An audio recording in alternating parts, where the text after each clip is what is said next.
오늘은 정관 완전정보, 임원의 퇴직금 관련된 부분을 살펴보도록 하겠습니다. 예, 오늘은 임원 퇴직금 지급 규정 관련해서 중요한 이슈 중심으로 설명을 좀 드리도록 하겠습니다. 법률적으로는 임원은 근로자가 아니죠. 네. 가끔 이제 근로자에게 적용하는 근로기준법하고 혼동하시는 분들이 종종 있는 것 같아요. 임원은 이제 법인하고 위임계약이라고, 민법상의 위임계약. 계약직이라고 하죠. 그렇죠. 네. 그렇게 봐야 됩니다. 그래서 이제 근로기준법의 적용 대상이 아니다. 이걸 이해를 하시고 설명을 들으시면 도움이 되실 것 같아요. 그래서 통상은 이제 1년 이상 근무한 자에 대하여 다음 각호에 발생하는 지급한다. 여기 1년 이상은 6개월 이상으로 하든 그거는 회사가 자체적으로 정하면 되는 겁니다. 그래서 임기가 만료 퇴임하거나 사임 또는 해임하거나 재임 중 사망하거나 할 때 준다. 여기 이제 중간정산의 개념 얘기는 없습니다. 임원 퇴직금은 원칙적으로는 중간정산이 불가하다. 단 법이 허용한 예외적인 사유에 해당하는 경우에 한해서만 중간정산이 가능하다. 그래서 이제 보통 그 현실적 퇴직 사유라고 하죠. 네. 현실적 퇴직 사유에 해당 인정되는 그 말이 굉장히 어렵습니다. 현실적 퇴직 사유는 이제 법조문에 있는 내용을 통상 그대로 반영을 해야 됩니다. 왜냐면 이거를 내가 인위적으로 조정할 수가 없어요. 법에서 벗어나게 되면 그거는 현실적 퇴직으로 법적으로 인정을 못 받습니다. 인정을 못 받으면 어떻게 되나요? 지급한 퇴직금이 가질금이나 이런 그렇죠. 거. 네. 가지급금이 되겠죠. 원인 무효로 나간 게 되는 거예요. 2015년도에 한번 이 이슈가 됐었잖아요. 그때 월급제를 연봉제 전환했을 그렇죠. 경우에. 연봉제로 전환한다. 요 이슈가 있었죠. 네. 예, 그래서 지금도 그럼 다시 연봉제를 월급제로 턴을 시키면 다시 정산이 가능하냐라는 질문이 왕왕 있어요. 근데 그거에 대한 답은 가능할 수도 있고 아예 불가능할 수도 있다. 그럼 어떤 경우 가능하고 어떤 경우 불가능한지에 대해서 명확하게 이거에 대한 유권 해석이 있는 건 아니에요. 다만 이렇게 월급제를 연봉제로 전환할 때 퇴직금을 향후에 지급하지 않기로 하는 조건의 연봉제로 전환할 때 이게 이제 중간정산 사유가 된 배경을 추정을 해보면 월급제라는 건 굉장히 그 안정적인 급여 체계하에서 지급되는 급여 제도잖아요.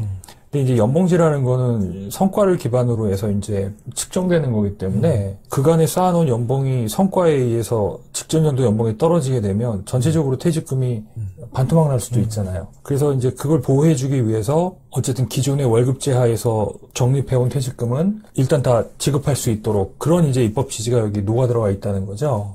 네. 그래서 이제 연봉제를 검토할 때 그냥 그 퇴직금 중간정산을 받기 위한 연봉제가 아니라 실제 경영상의 필요에 의해서 경영상의 어떤 한목적성을 차원에서 연봉제를 도입을 했다면 실제 연봉제를 도입해 보니 연봉제가 우리 회사에 안 맞더라. 경영상의 이유로 다시 월급제, 이건 이제 세금 때문에 퇴직금을 그 다른 소득보다 세율이 낮기 때문에 퇴직금을 최대한 활용해서 법인 돈을 빼려는 목적이 아니라 실제 회사를 운영하는 경영상의 목적 때문에 연봉제를 선택을 했고 연봉제 운용을 하다가 보니 월급제가 더 경영상으로 그럼 거기에 대한 에비던스가 있어야 되겠죠. 적격 요건 그렇죠. 서류를 만들어내야겠죠. 그런 거 근거 없이 월급제로 연봉제 갔다 연봉제로 월급제로 갔다가 있을 때는 에비던스가 명확하지 않기 때문에 부당해야 될 가능성이 상당히 높겠죠. 그래서 그런 걸 사전이 충분히 구비해 놓은 기업들 같은 경우는 월급제로 다시 돌아갈 수 있는 반면에 이제 그런 거 없이 형식 요건만 치중해서 연봉제로 전환한 기업 같은 경우는 월급제로 돌아오는 명분이나 어떤 근거나 에비던스를 마련할 수가 없는 경우는 어렵다고 봐야 돼요. 그 당시에 그 중간정산 하신 케이스들이 세무조사도 꽤 많이 받았어요. 그래서 이 현실적 퇴직 사유를 보면 다 수긍이 가는 얘기들이에요. 제가 한번 보겠습니다. 첫 번째 보니까 법인의 임원으로 취임할 때, 두 번째 조직 변경, 합병, 분할, 사업 양도에 의한 퇴직,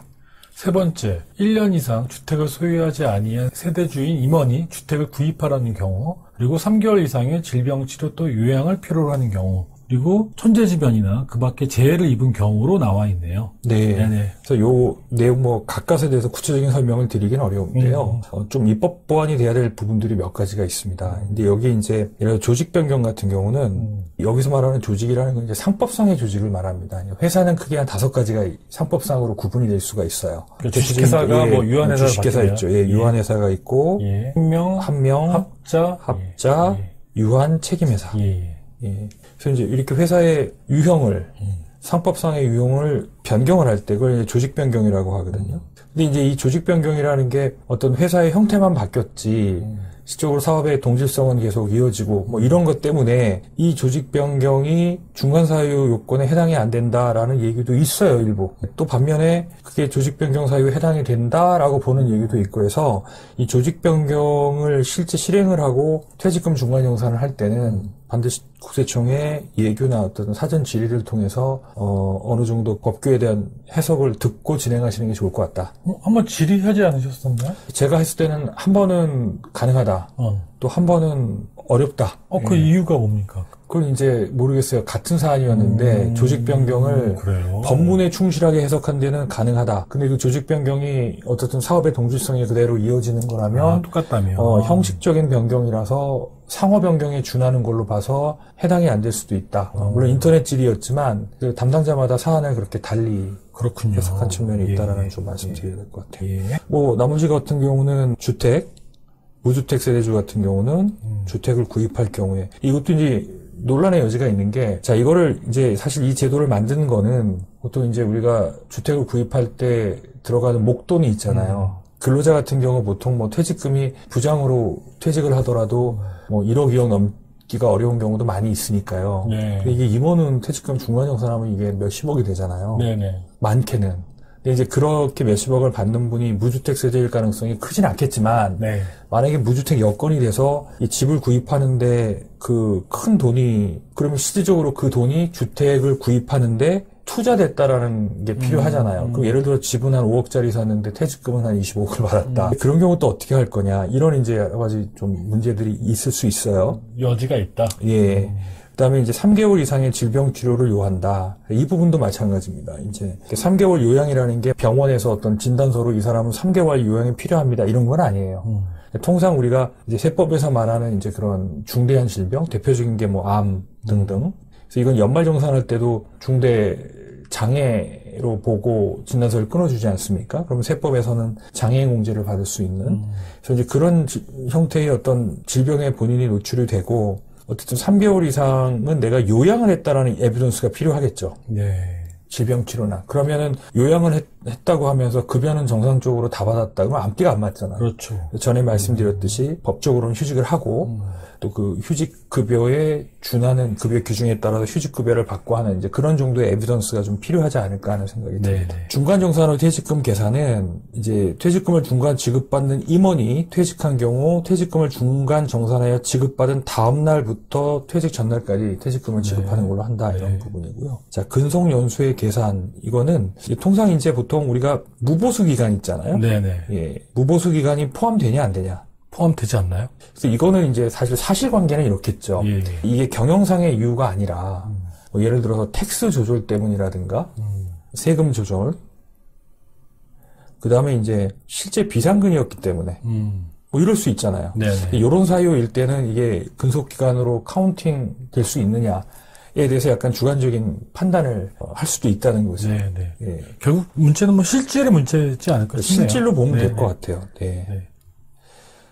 그래서 보통은 이제 그냥 규정상의 무보수 기간을 우리는 포함하겠다. 근데 이제 예를 들어서 이거를 오너를 생각하고 만들었는데 뭐 다른 임원들이 있다면은 예를 들어서 뭐 1년, 2년 정도 무보수 기간이 불가피하게 발생된 임원이 있다면 그 임원도 그걸 인정을 해줘야 되는 측면이 있으니까 이게 특정 오너를 위해서 이런 규정을 만들게 되면 그런 부분도 좀 유념하셔야 되겠죠. 네. 퇴직금의 지급은 뭐 특별한 사항은 없습니다. 뭐 1개월 이내 지급함을 원칙으로 한다. 뭐 1개월 이내 안 주면 뭐 문제되는 거냐. 뭐 쌍방 간에 합의만 있으면은 시일은 딜레이 될 수 있겠죠. 이거는 근로기준법 적용을 받는 게 아니니까 당사자 간에 합의만 있으면은 뭐 언제든 그 이상으로 딜레이 할 수 있는 원칙은 정해놔야 되겠죠. 네.